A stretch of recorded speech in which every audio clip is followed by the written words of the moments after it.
Miss হবে না আপনার পছন্দের টিভি শো। দেখুন জি5 অ্যাপে একদম ফ্রি।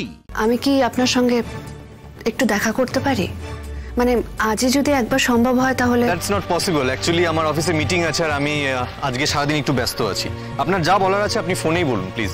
অনির্বাণদা, আপনার মনে হতেই পারে আমাদের বোনেদের মধ্যে কোনো রকম কোনো রেষারেষির কারণে আপনাকে এই কথাগুলো আমি বলছি, কিন্তু বিশ্বাস করুন তা নয়। আমি আমার দিদিভাইকে যথেষ্ট ভালোবাসি, আর সেই জন্যেই আমি দিদিভাইকে আমার জীবনের সমস্ত সিদ্ধান্ত নেওয়ার অধিকার দিয়েছিলাম।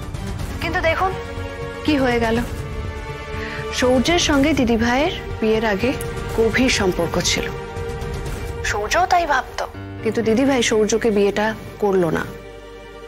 সৌর্যের সঙ্গে আমার বিয়েটা জোর করে দিয়ে দিল। তারপরেও কিন্তু সৌর্যের জীবন থেকে দিদিভাই সরে যায়নি। এমনকি আমার শ্বশুর বাড়িতেও আমার পায়ের নিচের মাটি শক্ত করতে দেয়নি।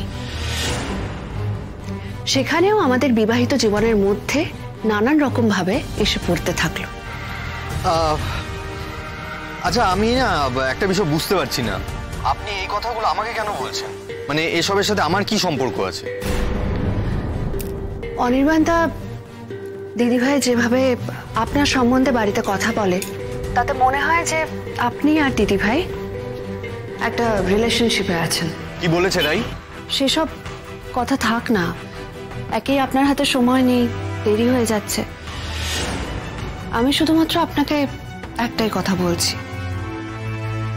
দিদিভাইয়ের কথা শুনে যা মনে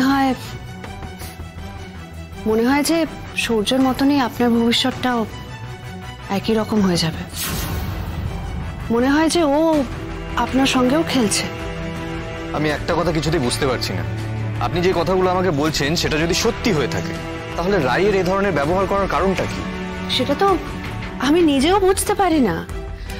তবে আমার কি মনে হয় জানেন তো, ও সকলের লাইফ কন্ট্রোল করতে খুব ভালোবাসে। হ্যাঁ, না মানে আমার লাইফ যখন ও কন্ট্রোল করতো, আমাকে ও জোর করে আমার ঘাড় ধরে বিয়েটা দিয়ে দিল। সৌর্যকে কন্ট্রোল করবে বলে ও সৌর্যকে ও বিয়ে করতে বাধ্য করলো। সিমিলারলি ও বাড়িতে সবাই ওর ওপর নির্ভরশীল, সবাইকে ও কন্ট্রোল করছে। এরকম লোভী। আপনার আর কিছু বলার আছে?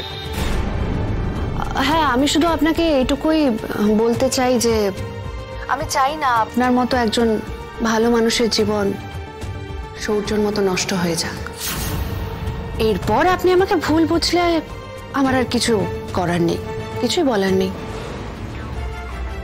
একটা মানুষের পজিটিভ নেচার তার আশেপাশের মানুষের জীবন এভাবে নষ্ট করবে, এটা বোধহয় ঠিক না। আমি রাখছি। মনে তো হচ্ছে তীর নিশানায় লেগে গেছে। নেই দিদিভাই, তোর হাসি মুখে সেজে গুজে অফিস যাওয়ার 12টা বাজিয়ে দিলাম। রাই বাড়িতে বলেছে আমাদের মধ্যে সম্পর্ক আছে। জি5 ডাউনলোড করুন আর সব এপিসোড দেখুন একদম ফ্রি।